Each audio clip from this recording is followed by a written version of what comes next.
পৃথিবীর শুরু লগ্ন থেকে কিয়ামত পর্যন্ত যত মানুষ আসবে সবার থেকে সবচেয়ে উত্তম চরিত্র এবং আদর্শের মানুষ হলো জনাবে মুহাম্মদুর রাসূলুল্লাহ সাল্লাল্লাহু আলাইহি সাল্লাম। বলেন সুবহানাল্লাহ। সমস্ত মানুষ থেকে মহান চরিত্রের অধিকারী। এই কথাটা কি আমার না, এই কথাটা আল্লাহ তাআলা তার কোরআনে হাকিমের মধ্যে জানাই দিয়েছেন, ওয়া ইন্নাকা লাআলা খুলুকিন আযীম। আল্লাহ বলেন নিঃসন্দেহে, কোনো সন্দেহ নেই, সন্দেহের কোনো অবকাশ নেই, হে নবী নিঃসন্দেহে আপনি মহান চরিত্রের অধিকারী। বলেন সুবহানাল্লাহ। ঘোষণাটা কে দিয়েছেন জোরে বলেন? আল্লাহ তাআলা। তাহলে যে মহান চরিত্রের অধিকারী তাকে অনুসরণ করতে আপনাদের কোনো আপত্তি আছে জোরে বলেন? শুধু চরিত্রের কথাই আল্লাহ বলেন।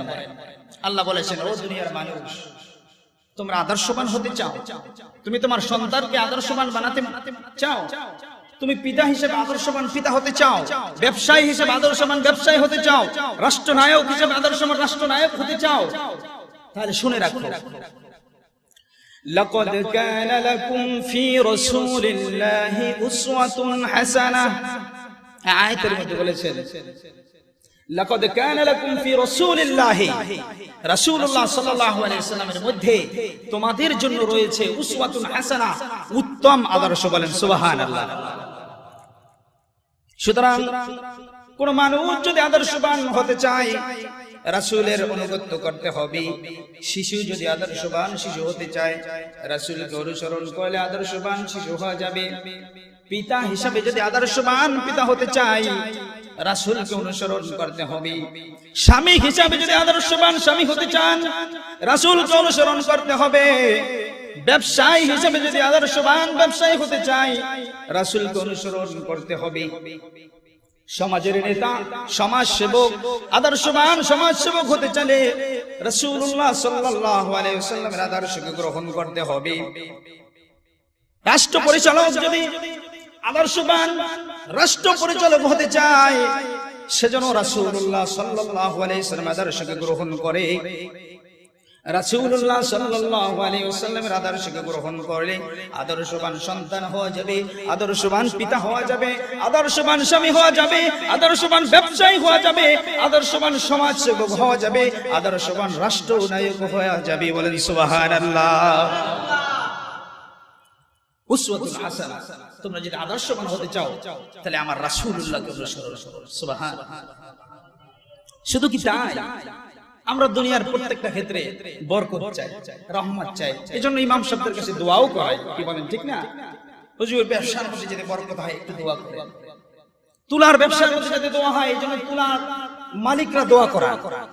মাছ প্রতিদিন যদি বরকত হয় মাছের ব্যবসায়ীরা মাছের বাজারে গিয়ে দোয়া করা। কি বলেন ঠিক না? হাজিরিন, আল্লাহ তাআলা বলে দিয়েছেন তোমরা ব্যবসার মধ্যে, কাজের মধ্যে, পরিবারের মধ্যে, সমাজের মধ্যে, রাষ্ট্রের মধ্যে যদি বরকত পেতে চাও তোমাদের জন্য বরকত হিসেবে আমি প্রেরণ করেছি ওয়ামা আরসালনাকা ইল্লা রাহমাতাল লিল আলামিন। আমি বিশ্ব জগতের জন্য, বিশ্ববাসীর জন্য হে নবী আপনাকে রহমত হিসেবে প্রেরণ করেছি। বলেন সুবহানাল্লাহ। লিল আলামিন, এটা হলো আলমের বহুবচন।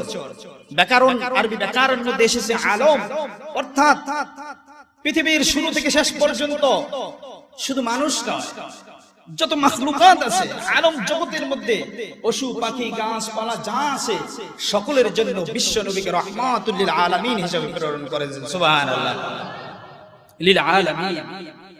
সুতরাং আমরা যদি আমাদের ব্যবসার মধ্যে বরকত পেতে চাই, সমাজের মধ্যে বরকত পেতে চাই, রাষ্ট্রের মধ্যে বরকত পেতে চাই, আমার জীবনের মধ্যে, কর্মজীবনের মধ্যে যদি বরকত পেতে চাই তাহলে উচিত প্রত্যেকটা মানুষকে রাসূলুল্লাহ সাল্লাল্লাহু আলাইহি ওয়াসাল্লামের সাথে ভালোবাসা তৈরি করা। কি বলেন ঠিক না? যদি রাসূলুল্লাহ সাল্লাল্লাহু আলাইহি ওয়াসাল্লামের সাথে সম্পর্ক হয় তাহলে আমাদের প্রত্যেকটা জীবনে রন্ধ্রে রন্ধ্রে আমরা বরকত দ্বারা ভরপুর হয়ে যাব। বলেন সুবহানাল্লাহ।